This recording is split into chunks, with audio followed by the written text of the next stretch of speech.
Olá, sou o Eduardo. Hoje a gente vai conversar um pouquinho sobre como manter a serenidade nesses tempos de Covid, de pandemia, esses momentos tão críticos para a nossa sociedade, para as pessoas. Será que é possível a gente conseguir manter um pouco da nossa serenidade, manter o nosso equilíbrio espiritual no meio de tantas dificuldades e tantos desafios? Será que a gente consegue?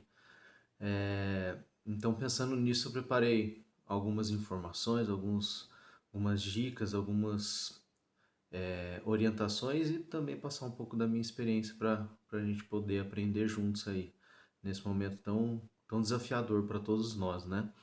É, Acho que a primeira coisa que a gente tem que pensar nesse aspecto, que é algo que é bem básico, mas que nesses momentos muitas vezes a gente se perde um pouco essa perspectiva, que é a perspectiva da nossa fé, né? Como é que anda a nossa fé, como é que anda o nosso contato com Deus, contato com a nossa espiritualidade, né? Será que a gente tá com esse contato íntimo, tá com um contato que nos ajuda, nos dá suporte, ou a gente está de alguma forma com esse desenvolvimento precário, que não está nos ajudando nesse momento? Então, pensando no aspecto da fé, o que que é a fé, né? Para a gente lembrar, a fé, ela é mais do que um acreditar. Ah, eu acredito em Deus, então eu tenho fé. Isso é um início, né? Acredito que existe uma espiritualidade, acredito que existe um plano espiritual, pessoas do lado de lá me ajudando, um mentor espiritual. E isso é o início de um desenvolvimento da fé. Mas a verdadeira fé, ela pressupõe mais, ela pressupõe uma confiança. É uma confiança de que Deus é o nosso grande condutor, né? Aquilo para o qual estamos sendo atraídos no nosso desenvolvimento espiritual, que Jesus é o nosso mestre. Quem acredita em outros mestres também não tem problema nenhum, mas no sentido de que eu sei qual o caminho ser seguido para o meu desenvolvimento espiritual e eu confio nesse caminho. Então, isso é a fé. E eu confio que existe um amor maior do que eu, do que minhas dores, do que minhas dificuldades, e que esse amor é o que me conduz. Esse amor é o que me leva no meu caminho, na minha jornada. E esse amor é o amor de Deus. Então, me lembro de uma passagem de São Francisco de Assis, quando ele estava com um colega caminhando no meio da neve. Eles já estavam há vários dias ali caminhando, procurando uma morada, um lugar para ficar. E aquela neve se intensificando, era uma tempestade muito forte, eles já não tinham muito mais para onde recorrer. E aí eles, a um certo tempo, viram um convento e foram pedir abrigo nesse convento, porque era o último lugar que eles podiam pedir ajuda, né? E ficaram felizes porque encontraram no meio, na verdade era um mosteiro no meio do caminho, e foram bater, né? E eram irmãos que conheciam eles e, enfim, então que poderiam ajudá-los. Mas eles já estavam muito maltrapilhos, muito maltratados por conta dessa viagem que eles fizeram. E quando eles bateram lá na porta do mosteiro, simplesmente quem atendeu não reconheceu o Francisco, achou que era um pedinte e ficou bravo e fechou a porta e não atendeu, largou eles lá na neve, no tempo, né? E aí aquele companheiro de São Francisco ficou desesperado, falou: Meu Deus, começou a chorar e entrou em desespero, porque ele sabia que dali eles não tinham mais para onde recorrer e provavelmente eles iam morrer. E nessa hora, São Francisco de Assis começa a ficar exultante de felicidade, começa a pular de alegria, como era a característica dele, era muito espontâneo e muito feliz por aquela situação. E o companheiro dele, sem entender o que estava acontecendo, falou: mas o que está acontecendo? Por que você está tão feliz? Ele falou: porque agora eu sei que eu estou na mão de Deus. Então só Deus pode me salvar. Então ele ficou feliz por ele, naquele momento, ele estar 100% entregue. Então isso é a confiança, né? Essa é a fé verdadeira, que pressupõe essa confiança de que Deus, naquele momento, de alguma forma ia agir, né? Ia agir, e que então ele ia poder sentir naquele momento aquela manifestação de Deus. Então acho que isso é o primeiro passo para a nossa serenidade, a gente lembrar que tudo que acontece, todas as dificuldades, todas as provações, todas as dores têm um propósito maior, e esse propósito é sempre para o bem, sempre para o amor.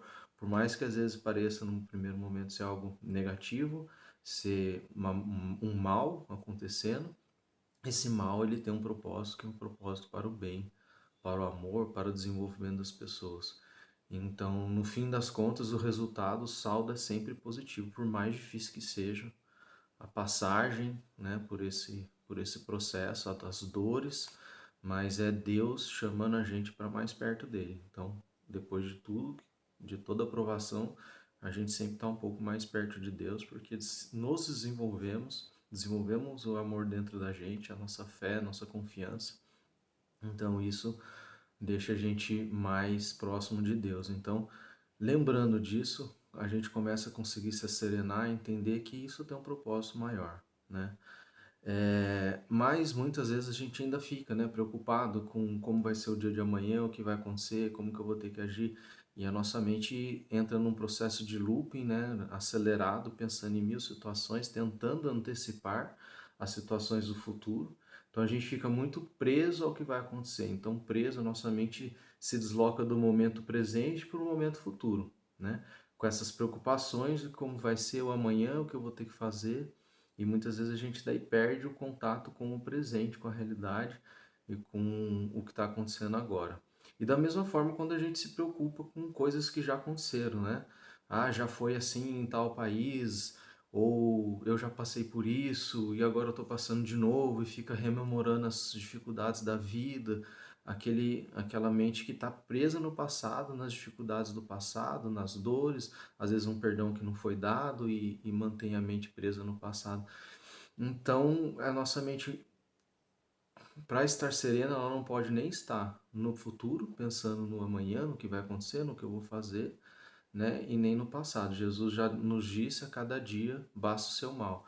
Então, a mente serena, ela está no presente, ela está no aqui e no agora. O que eu posso fazer hoje é o que a mente deve se ocupar. Então, o que eu posso fazer hoje para que meu amanhã seja o melhor possível, dentro das minhas condições evolutivas, de aprendizado, daquilo que eu preciso. Então, uma técnica para a gente conseguir manter a nossa mente no presente, no hoje, uma técnica que eu uso, que eu acho que é assim, é um divisor de águas na vida de uma pessoa. Do dia que você começa a usar o antes e o depois, é uma vida antes e uma vida depois. É a meditação, tão falada meditação, né? Muitas pessoas falam dentro do espiritismo, fora do espiritismo, mas dentro do espiritismo ainda há um certo preconceito com a meditação, porque não é algo que estava ali explícito nas palavras do Kardec, mas porque a meditação é algo que vem do Oriente, da cultura oriental, e que naquela época que o Kardec escreveu o Livro dos Espíritos, ela ainda não se fazia presente na Europa. Então, por isso o Kardec não teve tanto contato com a meditação e não falou disso, mas a gente pode ver ali no Livro dos Espíritos, em outros textos, princípios que são os mesmos princípios da meditação que norteiam essa técnica. Então, a meditação ela tem um grande benefício no aspecto de conseguir manter a nossa mente no presente. E no Livro dos Espíritos a gente lembra da passagem de Santo Agostinho, que eu comentei no último vídeo, em que os Espíritos perguntam para Santo Agostinho como que uma pessoa pode fazer para se melhorar, né? Para conhecer a si mesmo, né? Porque uma das orientações lá no Livro dos Espíritos é que para a pessoa se melhorar, ela tem que se conhecer. Conhece-te a ti mesmo, né? Tem lá a pergunta e eles respondem: um sábio já vou-lo disse, conhece-te a ti mesmo. Daí eles perguntam, a Kardec pergunta para o Santo Agostinho: mas como que eu posso me conhecer? Isso não é difícil, né? Porque a gente geralmente se esconde de si próprio. Aí Santo Agostinho responde: use a técnica que eu usei, de todos os dias, ao final do dia, fazer um balanço do bem, do mal que foi feito ao longo do dia para se conhecer. Então isso é um princípio de uma meditação analítica, que a gente vai falar sobre ela a seguir. Né? Então, falando sobre a meditação, sobre a técnica em si da meditação, a gente tem basicamente três técnicas. A técnica unidirecional, em que a gente concentra a nossa atenção em um objeto específico, a técnica da visualização e a técnica da meditação analítica. A meditação unidirecional é uma meditação para simplesmente a serenar o nosso pensamento, tá? Então, o que que ela consiste em quê? É simplesmente eu me posicionar, né, numa posição confortável, numa cadeira. Quem gosta, tem facilidade, pode sentar no chão, mas isso não importa. E entrar em concentração e concentrar minha mente em um objeto de atenção específico. Em geral, utiliza-se a respiração. Então eu inspiro e expiro e vou mantendo a minha mente concentrada nesse processo de respiração, né? E ao longo desse processo, obviamente, vão surgir pensamentos que vão vir na minha mente, a conta para pagar, a situação do trabalho que eu tenho que resolver, e eu vou sempre permitir que esses pensamentos cheguem, mas que vão embora. Então eu volto a minha atenção novamente para a respiração. Então esses pensamentos chegam e vão embora, chegam e vão embora. E isso é um exercício que vai tornando o nosso cérebro a ficar mais apto a se concentrar. Então essa meditação ela pode durar de 3 minutos, 5, 10, 20, 40 minutos. Isso vai depender do quanto a pessoa se sente confortável para fazer a meditação ou não. Então, tem pessoas que têm dificuldade, vão fazer 3 minutos, mas já vai sentir uma diferença. E com o passar do tempo, essa facilidade vai aumentando e os 3 minutos difíceis iniciais se tornam meia hora, que se faz com muita facilidade. Quando menos perceber, já deu meia hora. Então não tem uma regra para isso. A segunda técnica é da visualização, que pode ser usada junto com a técnica da meditação unidirecional. Primeiro você faz a unidirecional, depois entra na visualização. O que é a visualização? É você se imaginar numa situação, uma situação agradável, de relaxamento. Então você se imagina numa mata, perto de um rio, imagina o som, você pode colocar um som junto com a meditação para facilitar essa visualização, colocar uma música com os sons da natureza e se imaginar numa situação agradável para você entrar nesse estado de relaxamento, né? E a última técnica é a meditação analítica, que também geralmente é conjugada, é feito junto com a unidirecional, que é o que? Você faz a técnica da meditação unidirecional para você serenar a sua mente, serenar seus pensamentos, e depois você entra na meditação analítica, que é o que? É aquilo que o Santo Agostinho falou. Você vai olhar para dentro de si, identificar seus padrões, identificar aquilo que naquele momento de alguma forma está emergindo de você em termos de sentimento, então uma angústia, um medo, uma raiva, ou outras questões que estão ali incomodando de alguma forma, e você vai tentar olhar para aquilo e fazer uma ressignificação daquele sentimento. Então, você pode, nesse momento, de repente, identificar que numa determinada situação com uma pessoa, você achou que aquilo não tinha te afetado, mas de alguma forma afetou e você não perdoou aquela pessoa. Embora você achasse que tivesse tudo bem, que tivesse perdoado, mas aquilo ainda está te incomodando. Então você vai olhar para aquilo, entender por que você não conseguiu permitir o perdão e ressignificar e depois, se for o caso, partir para a ação, né? E ação logo depois, a meditação e fazer o perdão, conversar com a pessoa, se reconciliar. Mas outras situações podem surgir, um medo, tentar entender o porquê do medo, porque está faltando fé. Não, não é a fé, o problema é que eu estou inseguro com um determinado assunto, como que eu consigo mitigar, mas o medo em geral vai cair na questão da fé, né? E por último, independentemente de qual técnica está se usando na meditação, eu acho sempre interessante, aí é uma questão pessoal, cada um vai adotar isso da forma que funcionar para si ou não, que é a técnica não, é incluir na meditação um momento de adoração. É aquele, depois de você fazer o processo da meditação unidirecional, que é a respiração, ou da visualização, ou da meditação analítica, é você entrar em contato com o seu eu profundo, né? E através desse contato sentir a presença de Deus, sentir o amor de Deus. Então tentar sentir isso, tentar sentir Jesus, imaginar que Jesus está ali do seu lado meditando com você e sentir esse amor, se sentir envolvido por esse amor. E isso assim tem um efeito muito profundo.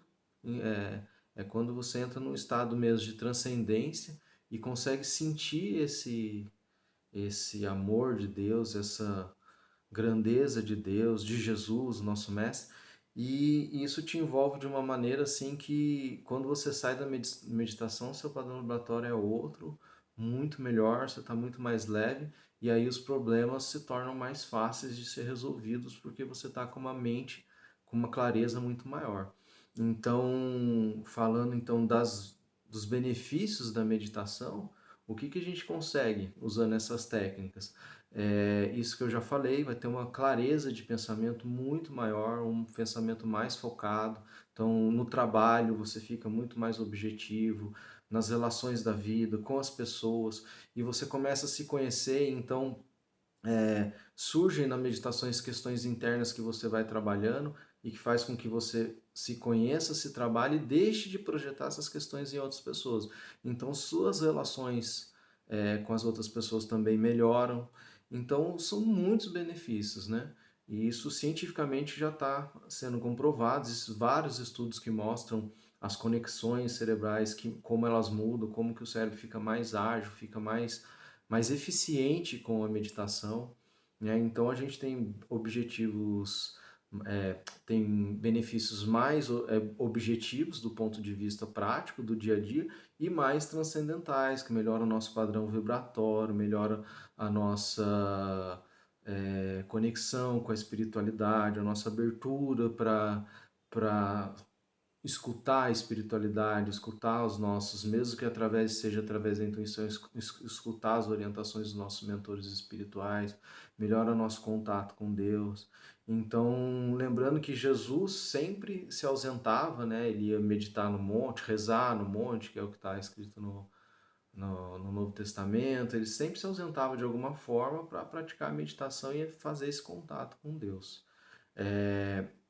E para fechar, né, a meditação, ela é uma introspecção para que a gente tenha esse contato com nós e com o divino, para que depois a gente parta para a ação. Então a nossa ação no nosso dia a dia, ela se torna muito mais eficiente. A gente se torna mais objetivo e mais voltado para aquilo que realmente importa para o nosso desenvolvimento espiritual. Então, o próprio nome, né, medita ação, medita, me diz a ação. Então, assim, com a meditação a gente consegue perceber qual é a ação mais efetiva a ser feita no nosso dia a dia, né? Então, depois da meditação é a ação, é o agir no nosso dia a dia, e isso tudo, esse conjunto todo, né, de fé, meditação, oração e ação é que vai deixar a gente mais sereno, mais ancorado aqui na Terra, nas coisas que a gente precisa fazer para passar por essas dificuldades que estamos passando no presente e outras que surgirão provavelmente no futuro,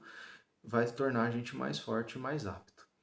Gente, muito obrigado. Se conseguiu ver o vídeo até o fim, agradeço quem ficou até aqui. Eu sei que o vídeo ficou longo, mas é um assunto importante, um assunto que eu queria dividir porque eu acho que pode ajudar muita gente. Se gostou do vídeo, dá um joinha, se inscreve no canal para acompanhar os próximos vídeos e obrigado de novo por estar até aqui.